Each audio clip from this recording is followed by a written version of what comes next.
Muito legal. Bom, muito bem, irmãos. Hoje o pastor me convidou para trazer a mensagem para os irmãos. Então, para mim é um prazer, mais uma vez, estar com os irmãos. O texto que nós escolhemos para a nossa meditação, ele foi registrado pelos 3 evangelistas, Mateus, Marcos e Lucas.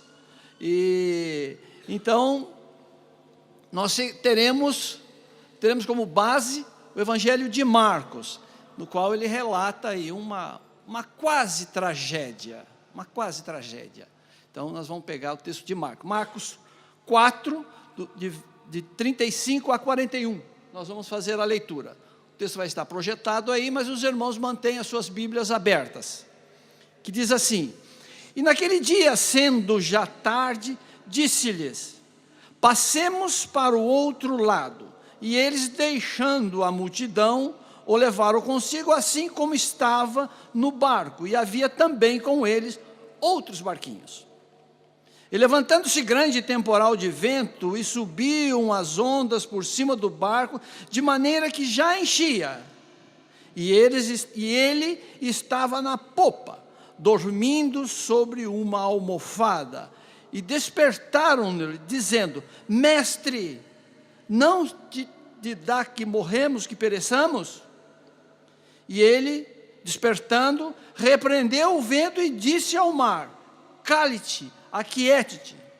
E o vento se aquietou, e houve grande bonança. E disse-lhe: Por que sois tão tímidos? Ainda não tendes fé? E eles sentiram grande temor, e diziam uns aos outros: Mas quem é este que até o vento e o mar lhe obedecem? Senhor nosso Deus, nosso Pai, mais uma vez estamos diante de Ti, Senhor, agora para Te agradecer, Senhor, por esta porção lida da Tua palavra. Queremos Te pedir, Senhor, que o Senhor fale, Senhor, não permitas que o meu eu fale, mas sim o Teu Espírito dê a mensagem que nós temos que ouvir, Senhor. Muito obrigado, Senhor, por esse privilégio, em nome de Jesus que nós oramos. Amém. Os irmãos perceberam aí, no texto, que existem 3 perguntas. Eu fico muito contente porque os irmãos sabem que eu gosto muito de fazer perguntas ao texto. E nesse texto nós temos 3 perguntas. A primeira vem de Jesus, vem dos discípulos a Jesus, no verso 38. Mestre, não se te dá que morramos? A segunda vem de Jesus aos discípulos: Por que sois tão tímidos? Ainda não tendes fé? E a terceira vem dos discípulos, então, aos discípulos, entre eles: Mas quem é este que até o vento e o mar lhe obedece? Então, dentro desse clima, dessas perguntas, eu vou também fazer algumas perguntas aos irmãos mais adiante um pouco. Como também sempre digo, para nós entendermos um texto, nós temos que entrar no contexto da história. Quando nós conhecemos bem o contexto, a mensagem fica mais clara a nós. E é o que nós vamos fazer agora no momento. Vamos entrar no contexto dessa história, antes de entrarmos nessa história. Jesus aqui, ele estava na província da Galileia, às margens do mar da Galileia.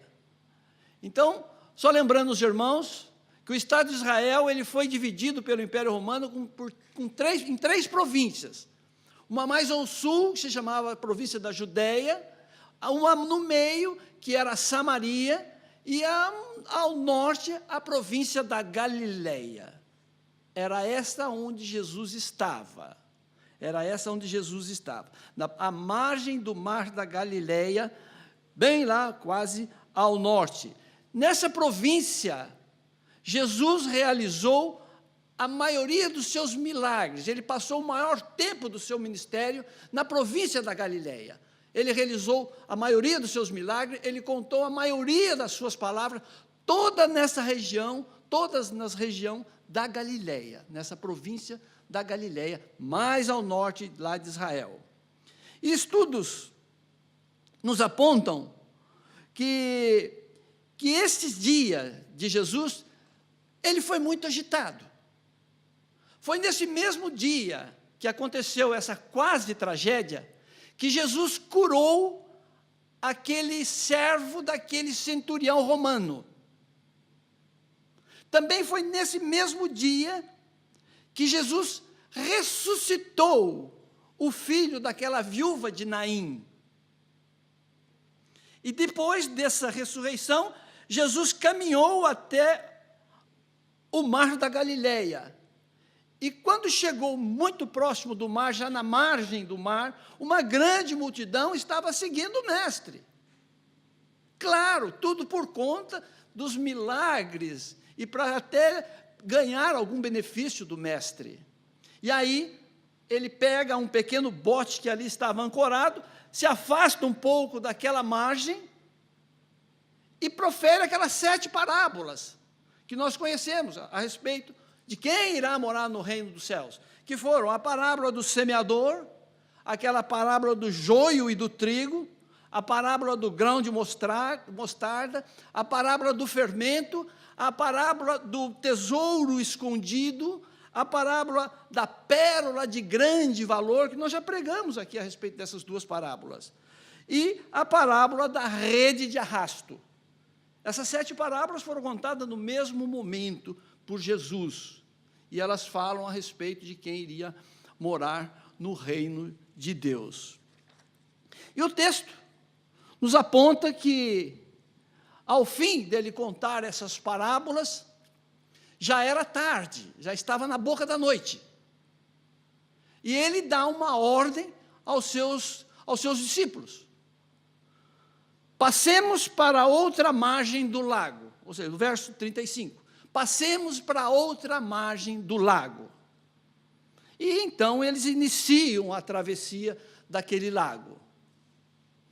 Jesus, então, também aproveitou, então, aquele momento daquela viagem, como ele estava extremamente cansado, acreditamos, ele vai para a popa daquele barco, na parte de trás do barco, arruma ali algumas almofadas, e ali ele tira um cochilo durante a viagem.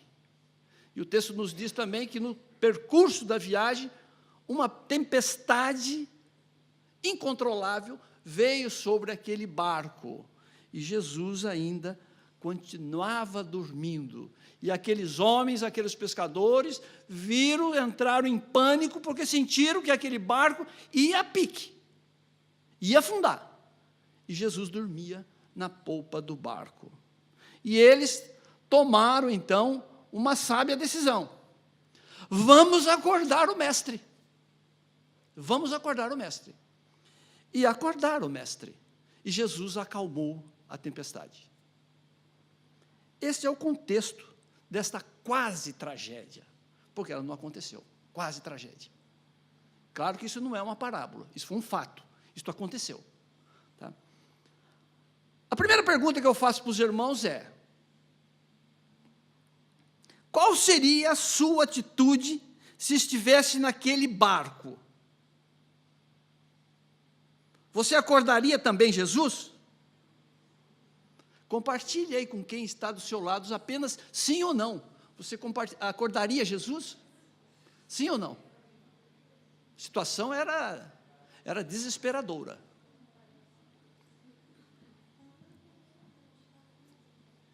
Agora, pode voltar aqui para mim. A resposta é muito simples, né? Só sim ou não. Agora eu fiz uma pergunta para mim, quando eu estava estudando esse texto. Como aqueles discípulos de Jesus, que eram pescadores experientes e que conheciam muito bem aquele lago, se aventuraram em fazer uma viagem noturna naquele lago e ainda levar o mestre? Como aqueles caras irresponsáveis? E essa pergunta ficou martelando na minha mente, e eu fui para o Novo Testamento, eu fui para os outros evangelistas procurar essa resposta. E eu não encontrei. Claramente, eu não encontrei. Aí eu fui fora da Bíblia. Eu vou procurar fora da Bíblia. Eu vou procurar fora da Bíblia. E aí, qual foi minha surpresa? fui procurar a respeito do Mar da Galileia. Qual foi minha surpresa? Para começar, o Mar da Galileia não é um mar de água salgada, é um mar de água doce, é um lago de água doces. Ele chama, claro, Mar da Galileia, porque ele fica na província da Galileia. O segundo ponto que eu encontrei, paz, meus irmãos, esse Mar da Galileia, ou esse mar, ele tinha simplesmente, tem, né, claro, ele existe ainda, 14 quilômetros de largura, por 21 quilômetros de comprimento. Então, quem é motorista sabe o que é 14 quilômetros de largura por 21 de comprimento. Por isso que ele era chamado de Mar da Galileia, era um mar de água doce, devido ao seu grande volume de água, devido à sua grande extensão. Ele também era conhecido como o Mar da Galileia, como o Lago de Tiberíades, ou o Lago de Genezaré. Quando você estiver lendo na Bíblia, o Lago de Tiberíades, ou o Lago de Genezaré, é esse mar que nós estamos se referindo aqui, o Mar da Galileia. Foi nesse mar de água doce que Jesus andou sobre as águas. Foi nesse mesmo mar de água doces. Foi também neste mar de água doces que Jesus também iniciou a escolha dos seus 12 apóstolos. Foi ali, nesse mar de água doce, que Jesus também iniciou a escolha dos seus apóstolos. Esse mar de água doce também é a maior fonte de água potável da nação de Israel. E é a partir dele que o Rio Jordão se torna mais caudaloso. É o Mar da Galileia, esse mar aí. E eu continuei pesquisando. E logo, esse grande lago, ele fica encurralado entre 3 montes, uma cordilheira, as cordilheiras de Golã, as famosas cordilheiras de Golã, dos 2 lados dele, e ao fundo, ele tem, ao norte, ele tem o famoso Monte Hermon, o famoso Monte Gelado Hermon. Então, ele está encurralado entre essas cordilheiras de montanhas aí, as cordilheiras de Golã, dos 2 lados, e o Monte Hermon ao norte, Monte Gelado, Monte Hermon ao norte. A outra coisa que eu descobri do Mar de Galileia, extremamente importante, esse mar, esse grande volume de água doce, ele está a aproximadamente, um pouco mais, de 200 metros abaixo do nível do mar Mediterrâneo. Isto faz com que ventos gelados, que vêm lá do Monte Hermon, que é o pico mais alto de Israel, lá na divisa com o Líbano e com a Síria, local de muitos conflitos lá dos terroristas do Hezbollah, famoso terrorista dos Hezbollah, vem ventos muito gelados daqueles montes. Aqueles ventos gelados que nascem lá no Monte Hermon, eles se canalizam pelas cordilheiras de Golã e vêm sobre o lago de Genezaré com muita violência, que tornam as suas águas extremamente agitadas. E o mais interessante, que esses ventos, eles podem surgir a qualquer momento, mesmo em dias claros, mesmo em dias limpos, em qualquer momento eles podem surgir, eles são inesperados. Quando eu cheguei neste ponto, aí uma parte da pergunta está respondida. Então, quando Jesus e os discípulos saíram da margem, o tempo estava bom, não tinha o menor sinal de tempestade. Então, não foi responsabilidade deles, não foi. O tempo estava limpo, estava claro, poderia estar escuro, começando a escurecer, mas estava uma noite limpa, clara. Mas ainda existe a segunda pergunta, da navegação noturna. Quando nós entramos ainda nos textos, né? Nós vamos ver que alguns dias atrás dessa quase tragédia, Jesus passando pela margem desse lago, ele chegou num local onde havia uma concentração de barcos, de pescadores, limpando as suas redes. Limpando as suas redes. E ali ele viu um deles, o nosso famoso Pedro, né? Que então era chamado de Simão. Ele viu Simão limpando as suas redes, e ele dá uma ordem a Simão. Simão, atire as suas redes naquele determinado local. Qual foi a resposta que Simão deu a Jesus? Mestre, nós passamos a noite inteira pescando e nada pegamos. Mas assim eu farei. E jogou as redes, talvez até como um desafio. Jogou a rede, e o resultado nós sabemos. As redes quase se romperam de tanto peixe. Então, aqueles homens, eles tinham intimidade em navegação noturna. Era uma prática comum a eles navegarem naquele mar de água doce à noite para fazer suas pescarias. Então, nós não vemos nenhum absurdo, a resposta está dada. A resposta está dada. O dia estava claro, aliás, a noite estava limpa, não tinha o menor sinal de tempestade, e os homens tinham bastante intimidade em navegação noturna naquele lago.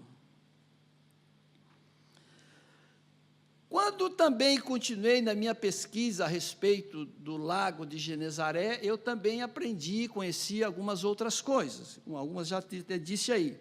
Eu descobri muitas coisas, muitos detalhes a respeito dessas tempestades que surgem no lago de Genezaré, vinda do Monte Hermon. Eu descobri alguns detalhes delas lá, que nós vamos passar para os irmãos. E eu fiz aí, eu tomei a liberdade e fiz um paralelo entre as tempestades que vinha lá do Hermon sobre o lago de Genezaré, com as tempestades que nos abatem no nosso dia a dia, ou no curso das nossas vidas. As tempestades que nos abatem no curso da nossa vida, também elas são inesperadas, exatamente como acontece lá no lago de Genezaré. As tempestades que surgem no lago de Genezaré, que vem do Monte Hermon, elas são inesperadas. Ninguém esperava. O texto nos prova isto. E as tempestades que vêm nas nossas vidas, elas também são inesperadas. E elas atingem todos os que estão naquele lago. Todos os navegantes que estão naqueles lagos, elas são atingidas por essas tempestades inesperadas que vêm lá do Monte Hermon. As tempestades inesperadas que nos atingem, também elas podem atingir a todos, independente de quem seja. Eu anotei aqui, ela pode vir sobre o rico e pode vir sobre o pobre. Ela pode vir sobre o culto e o inculto. Sim, ela pode vir sobre o jovem e como pode vir sobre o velho. Ela pode vir sobre as pessoas experientes na vida, que têm muita experiência na vida, e pode vir também sobre as pessoas que não têm experiências na vida. E elas podem vir também sobre os crentes e os descrentes. Lembre, quando eles pegaram aquele barco, tudo estava calmo e tranquilo, não tinha o menor sinal de tempestade.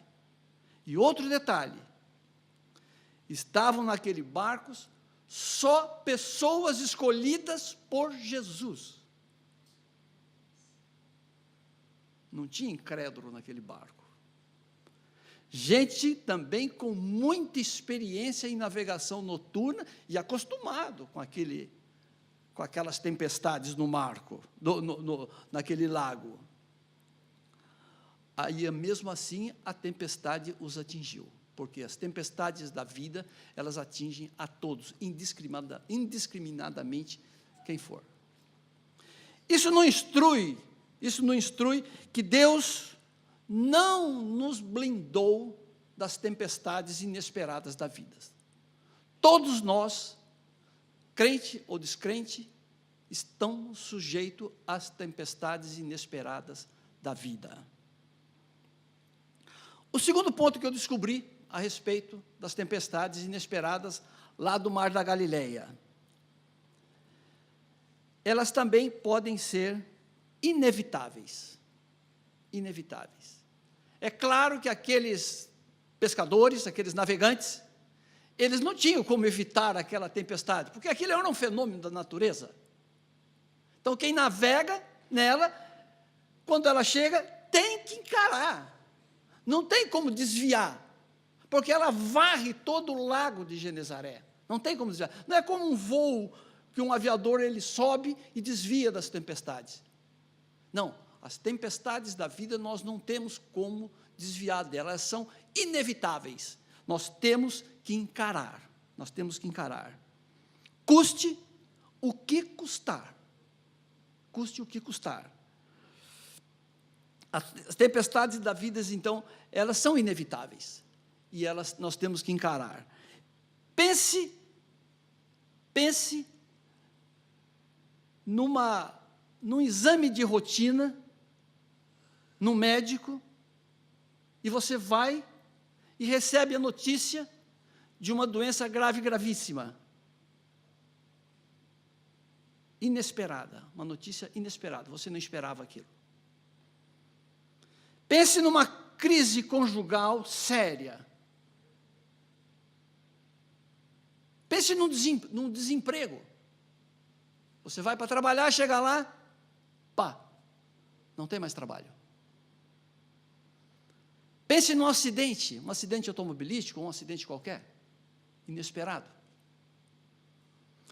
Pense no nascimento de um filho com um problema congênito. Você não estava esperando. E nasceu aquela criança com aquele problema. Pense num luto inesperado. As tempestades das nossas vidas, elas são inesperadas. Além de imprevisíveis, elas são inesperadas. Nem sempre nós estamos esperando. E elas chegam. O que nós temos que fazer? Nós temos que encarar. Nós não temos como contornar essas situações, porque nós temos que encarar essas tempestades da vida. Quando esse tipo de tempestade nos atinge, é normal, essas tempestades inesperadas, elas nos atingem, é normal nós ficarmos como sem chão para pisar. Dá a sensação que tudo está desabando sobre as nossas vidas. Mas nós não temos o que fazer, nós temos que encarar, porque nós não somos como os aviadores que desviam, nós estamos nesse olho desse furacão, nós temos que encarar, O que fazer? Ou nós encaramos, ou nós afundamos. Aqueles homens, eles lutaram bravamente para deixar aquele barco não afundar. Os textos dos outros evangelistas nos diz que eles lutaram com todas as forças até se esgotar todas as suas forças. O terceiro ponto a respeito das tempestades, elas muitas vezes são inadministráveis. Inadministráveis. Eu creio que no momento que aquela tempestade inesperada e inevitável chegou para aqueles navegantes, aqueles discípulos, eles pensaram, mais uma tempestade. Por quê? Eram homens acostumados naquele lago. Mais uma tempestade chegaram. E ela chegou. E nós vemos que eles foram lutando, eles foram tentando de tudo. E chegou um momento que a água começou a invadir aquele barco, e eles entraram em pânico, porque nós vamos afundar. Exatamente são assim as tempestades que nos atingem, essas tempestades inesperadas, inevitáveis, que nos atingem. Às vezes elas se tornam inadministráveis para nós. Situações que outrora nós conseguimos resolver com facilidade, nesse momento nós não conseguimos administrar, porque a violência dela foi tão grande que nós perdemos o controle. Nós perdemos total controle a respeito dessas tempestades. E nos causa um grande problema em nossas vidas. Aí nós clamamos a Deus e nada, nós vamos afundar. E o problema inadministrável, ele pode sim atingir qualquer servo de Deus. Qualquer servo de Deus. Ele pode ser atingido por um problema inadministrável. Lembre-se, novamente, naquele barco só existia pessoas escolhidas de Deus. E mesmo assim, uma tempestade inadministrável atingiu aquele barco. Então, só recapitulando, as tempestades da vida que nos atingem, elas podem ser inesperadas, inevitáveis e inadministráveis. O quarto ponto, as tempestades, elas podem ser instrutiva.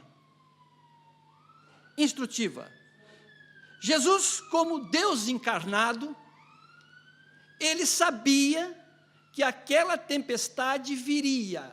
Ele sabia que aquela tempestade viria. E mesmo assim ele foi dormir. Ele sabia que ela viria, mas mesmo assim ele foi dormir. E os discípulos pensaram entre eles, e a tempestade chegou.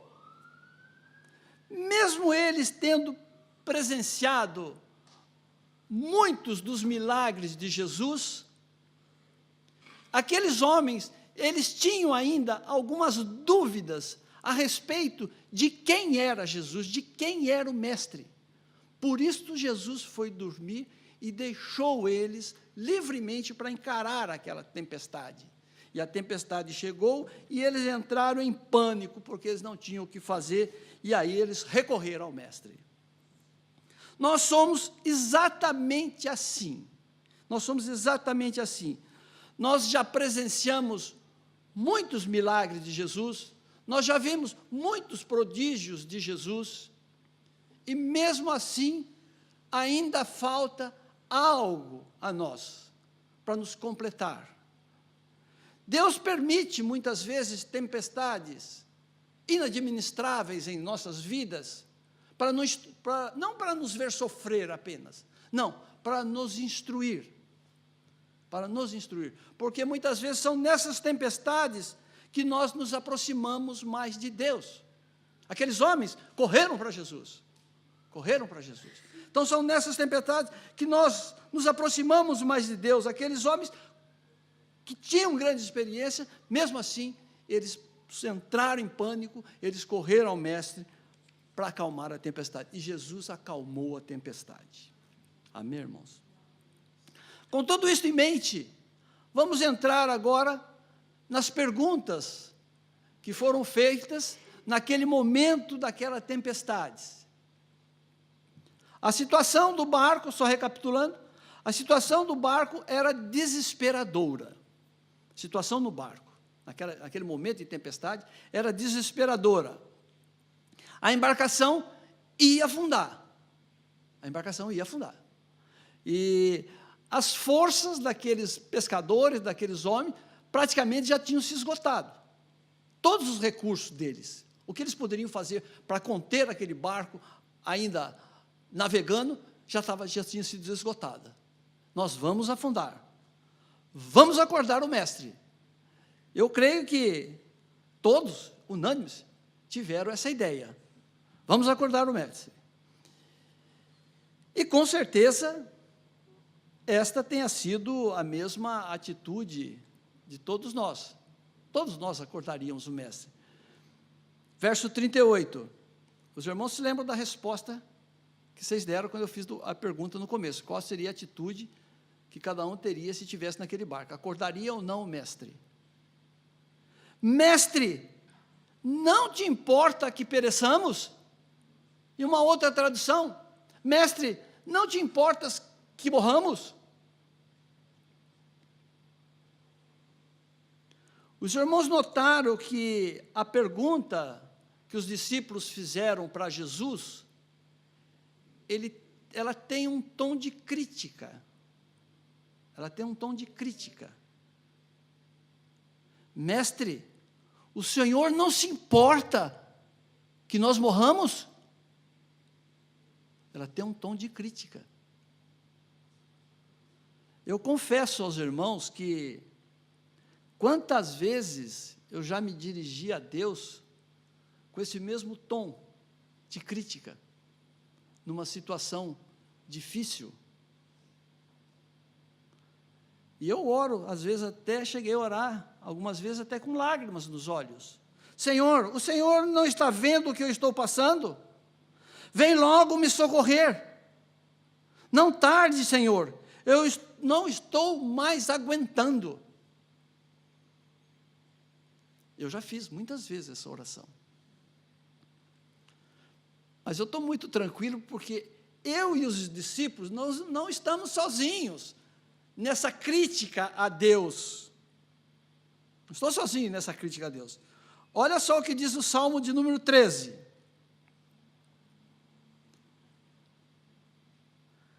Até quando, Senhor, para sempre te esquecerás de mim? Até quando esconderá de mim o teu rosto? Até quando terei inquietação e tristeza no coração, dia após dia? Até quando os meus inimigos triunfarão sobre mim? Olha para mim e me responda, Senhor meu Deus, ilumine os meus olhos. Do contrário, dormirei o sono da morte. Os meus inimigos dirão, eu o venci. E os meus adversários festejarão o meu fracasso. Eu, porém, confio em teu nome, e o meu coração exulta na tua salvação. Quero cantar ao Senhor, pelo bem que me tem feito, e eu complementei, mas eu vou morrer porque o Senhor não me responde. Quem foi que escreveu esse salmo? O grande e respeitado Davi.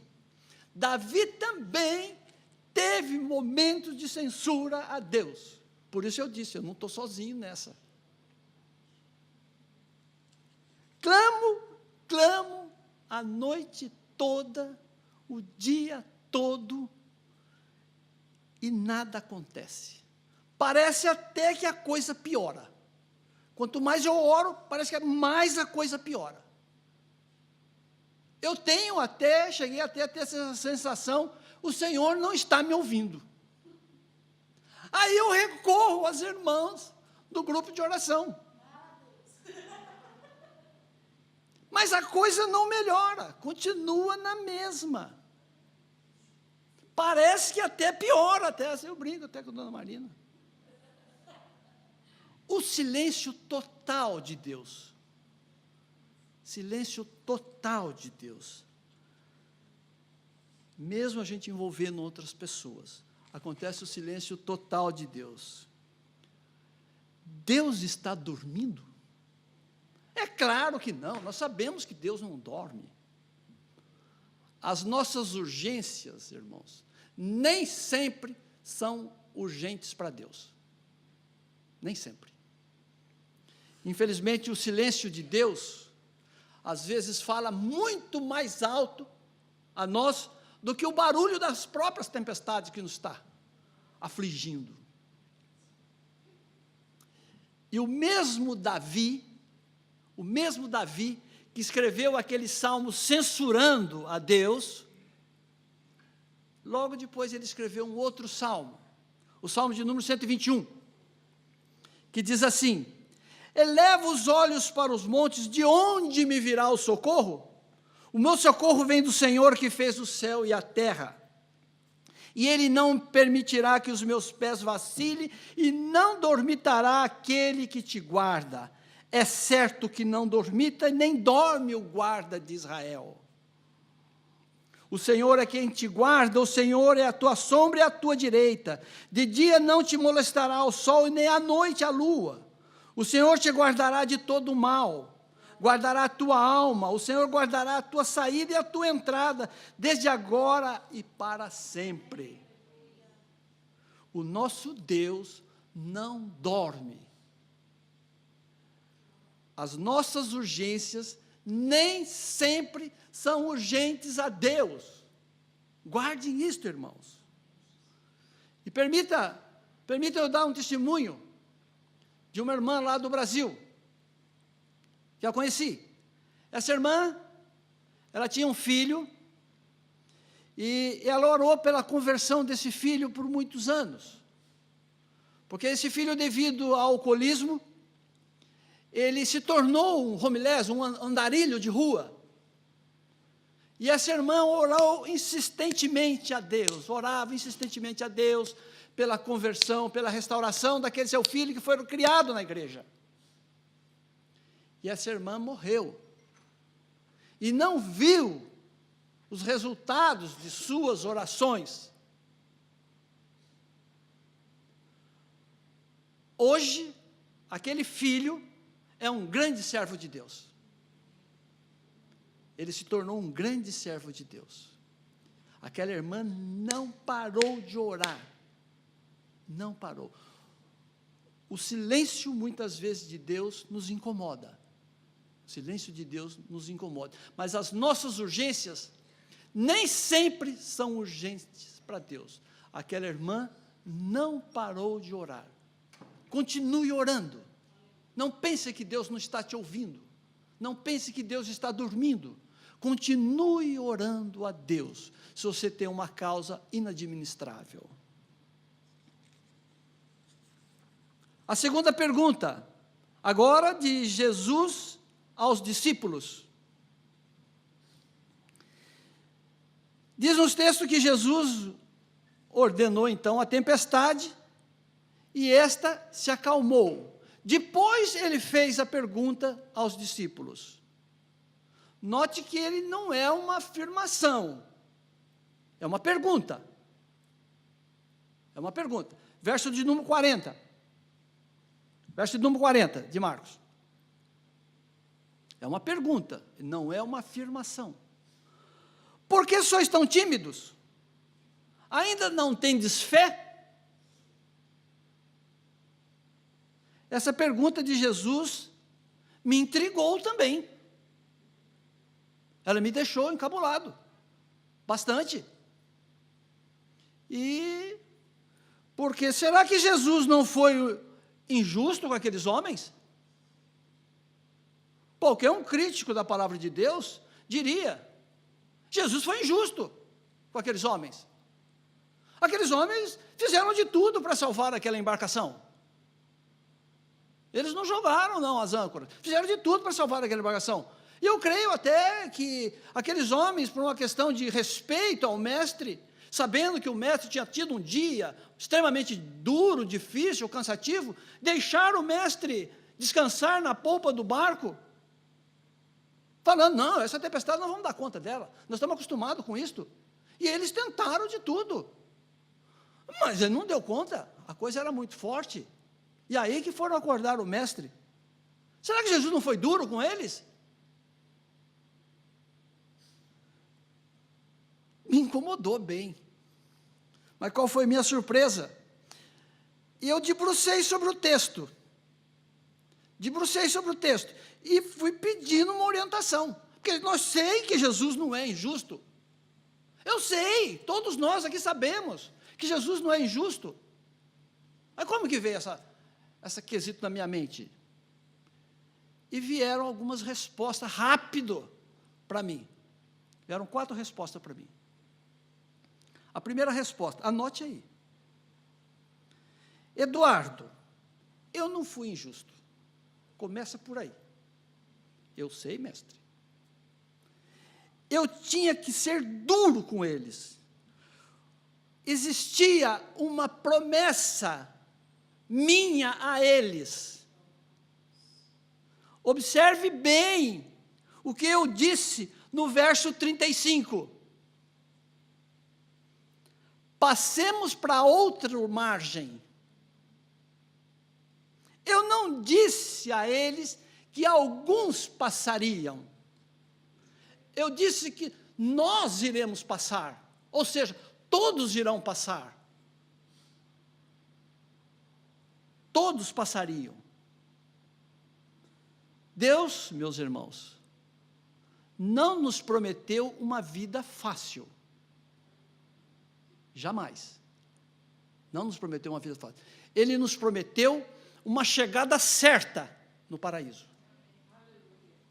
Aqueles homens, eles esqueceram, naquele momento de tempestade, dessa promessa de Deus. A segunda pergunta, a segunda resposta que me veio sobre a injustiça de Deus, de Jesus. Eduardo, aquele barco jamais afundaria. Sabe por quê? Porque eu estava presente nele. Eu estava presente naquele barco. Aquele barco jamais iria afundar. Jesus sabia que aquela tempestade viria. Fez uma promessa e embarcou junto com eles na viagem. Se Jesus está no barco, vai tudo bem. Ele jamais iria afundar. Por isso eu disse para eles. Sabe por quê, irmãos, que muitas vezes nós entramos em pânico exatamente como aqueles homens entraram? Porque nós também esquecemos das promessas de Jesus para nós, que Ele fez. E eis que eu estou convosco todos os dias, até a consumação. Os irmãos sabem de cor. Então, por que nós nos desesperamos quando as tempestades elas chegam, sendo que Jesus está no barco com nós? Pense nisto. Você acredita nessas promessas de Jesus? Que Ele está conosco todos os dias das nossas vidas, até a consumação dos séculos? Então, encare as suas tempestades, porque Jesus está no barco com você. A terceira resposta que me veio, Eduardo, sabe por que eu perguntei a eles se eles não tinham fé? Porque eu tinha a certeza, Eduardo, da proteção do Pai. Eu tinha certeza da proteção do meu Pai do céu. Eles não entenderam isto. O mesmo Davi, como eu disse no início, Jesus sabia que aquela tempestade iria chegar. E mesmo assim, ele foi dormir calmamente. Por quê? Porque ele tinha certeza da proteção de Deus sobre a vida dele. Essa era a pedagogia que ele quis passar para os seus discípulos. O mesmo Davi, que escreveu aquele salmo inconformado com a demora de Deus, em outro tempo também escreveu um outro salmo. É o salmo de número 40. Nós faremos a leitura do número 1 ao número 40, do número 1 ao 4, do 1 ao 4. Eu me lembro muito bem de um irmão lá do Brasil, o seu Herve, que ele, era o salmo predileto dele, que dizia assim: esperei com paciência no Senhor, e Ele se inclinou para mim e ouviu o meu clamor. Tirou-me de um lago horrível, de um charco de lodo, pôs os meus pés sobre a rocha, firmou os meus passos e pôs no novo cântico na minha boca, um hino ao nosso Deus. Muitos o verão e temerão e confiarão no Senhor. Bem-aventurado o homem que põe no Senhor a sua confiança e que não respeita o soberbo e nem os que se desviam para a mentira. Esperei com paciência no Senhor, e Ele, no tempo dEle, me ouvirá. A quarta resposta que me veio, a respeito se Jesus tinha sido muito duro ou injusto com aqueles discípulos. Sabe por que eu fui tão duro com eles, Eduardo? aqueles escolhidos meus já tinham presenciado muito dos meus milagres e dos prodígios que eu tinha feito, curas, etc. Mas agora eles estavam diante de um problema que nenhum homem na face da terra consegue resolver, ou seja, a fúria do tempo. Nenhum homem na face da terra pode. Problema de doença, hoje a medicina resolve muitos problemas de doença. Problema até outros problemas as medicinas resolvem. Mas a fúria do tempo não. A fúria do tempo ninguém consegue resolver. Então aqueles homens estavam diante da fúria do tempo. Eles tinham que experimentar que eu, o Deus encarnado, tenho poder para solucionar qualquer tipo de problemas, até mesmo a fúria do tempo. Por isso que eu fui duro com eles. Eles tinham que aprender isto. Eles já sabiam, eles já tinham visto muita coisa. Eles precisavam ver mais esta. Infelizmente, irmãos, nós somos assim. Vemos e vemos os milagres de Jesus no nosso dia a dia, nós oramos aqui sempre, agradeço, Senhor, pelo dia, pela saúde, pelo trabalho, por isso, pelo espaço, pela essa casa, pelos irmãos que construíram isso, nós oramos diariamente por isto. Mas quando uma tempestade inesperada, inadministrável, se abate sobre nós, nós esquecemos de tudo isso, que Deus tem poder para acalmar até mesmo uma fúria do tempo, uma situação inadministrável. Deus tem poder para isto. Depende apenas dEle. Eu finalizo minhas palavras com a pergunta que os discípulos fizeram entre si. A pergunta que está nos textos. Verso 41. Mas quem é este que até o vento e o mar lhe obedecem? Quem é este? Eu creio que Jesus tenha respondido a eles. O texto não nos fala, mas eu creio que Jesus tenha respondido a eles. Eu sou aquele que junto do Pai traçamos um plano de salvação para as suas vidas. Eu sou aquele que os profetas disseram que viria para libertar o povo do pecado. Eu sou o centro de todas as Escrituras. Mas quem é esse? Eu sou o Verbo encarnado, Jesus disse também. Eu sou aquele que se vestiu de pele humana para representar um Deus vivo, que nos resgata do pecado. Eu sou aquele que veio para ressuscitar vocês do pecado eterno ou da morte eterna. Mas quem é este? Esse é aquele que está sentado à destra do Pai e intercede por nós diariamente. Mas quem é esse? Esse é aquele que em glória voltará para buscar a sua igreja. Mas quem é este? Esse é o nosso único e suficiente Salvador. Eu encerro a minha fala perguntando aos irmãos agora: quem é Jesus para você?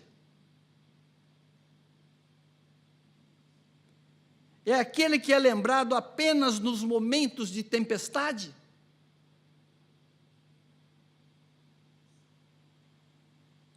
Pense nisto. Quem é Jesus para você?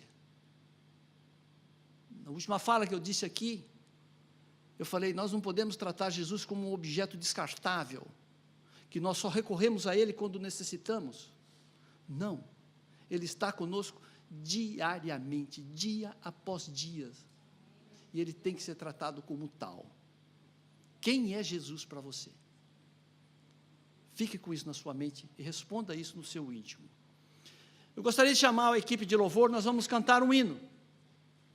Eu pedi esse hino para o nosso irmão, pastor, para nós cantarmos esse hino. Esse hino tem muito a ver, ou tem tudo a ver, com essa mensagem que nós falamos. Esse hino foi composto por uma jovem lá nos Estados Unidos, no ano de 1870, aproximadamente, nesse período. Essa jovem, ela teve uma grande tragédia na sua vida. Ela perdeu o pai e a mãe, vítimas de tuberculose. E depois, logo em seguida, ela perdeu um outro irmão, e ela ficou sozinha com os outros 3 irmãos. Passado um tempo, um dos irmãos também foi acometido de tuberculose. Esse irmão foi transferido para um local bastante distante de onde eles moravam, e esse irmão veio a falecer lá nesse local. E devido aos recursos econômicos dela, esse corpo desse jovem não pôde ser trasladado lá para o local onde os pais estavam sepultados. E essa moça, por conta de tudo isso, dessas tragédias todas, ela se revoltou muito com Deus e se afastou do convívio da igreja. Era uma família muito fiel a Deus, ela não se conformava com toda essa tragédia que abateu sobre a família delas, eles sendo extremamente fiéis a Deus. E ela se afastou totalmente da presença de Deus. E um certo dia, alguém convidou-a para assistir uma lição de escola dominical, sem saber o tema. E ela, devido aos muitos convites, ela foi assistir essa lição de escola dominical. E lá o pastor que estava ministrando a aula falou exatamente isso que nós falamos aqui hoje. Exatamente isso que nós falamos aqui. E depois, no encerramento da aula, ele fez um desafio aos irmãos, que ao irem para suas casas, cada um relatasse, escrevesse num papel, quais foram as tempestades que eles já tinham enfrentado na vida, e qual foi a solução que Deus lhe deu. E essa moça voltou embora para casa, e ela, tocada pelo Espírito Santo de Deus, ela escreveu essa letra desse hino. E aí levou, então, o pastor, na época, o relatório que ela tinha feito a respeito das tempestades da vida, levou essa letra. E lá foi colocado, então, essa música que nós vamos cantar. Mestre, o mar se revolta.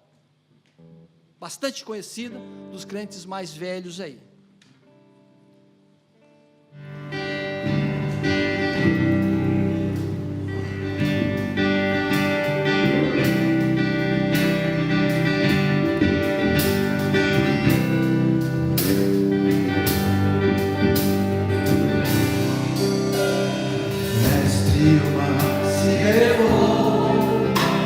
As ondas nos levam, o céu se reveste.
Senhor. Porção essa que nos instruiu que só o Senhor pode acalmar as tempestades das nossas vidas. Nós sabemos que muitas vezes com as nossas forças nós não temos condições, mas nós temos aquele que está ao nosso lado diariamente, porque assim é a tua promessa.